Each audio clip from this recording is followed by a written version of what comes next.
இன்று நம் தொப்புள் கொடி உறவுகள் ஈழத்திலே லட்சக்கணக்கானோரை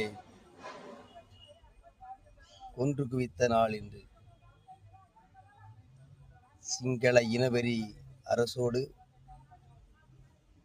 உலக வல்லாதிக்க கொடுங்கோலர்கள் மற்றும் இந்திய ஆதரவோடு நடத்தப்பட்ட ஒரு இனப்படுகொலை.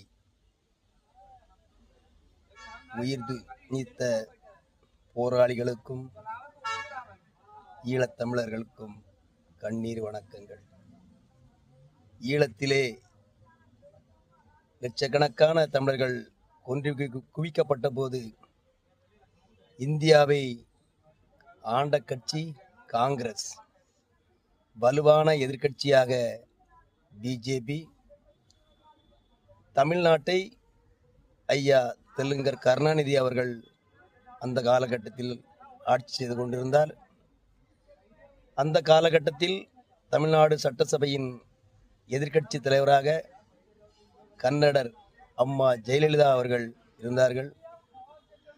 ஆக ஈழத்தமிழர் படுகொலையை வேடிக்கை பார்த்த கட்சிகள் காங்கிரஸ், பிஜேபி, டிஎம்கே, ஏடிஎம்கே என்றும் தமிழர்கள் நாம் மறக்கக்கூடாது.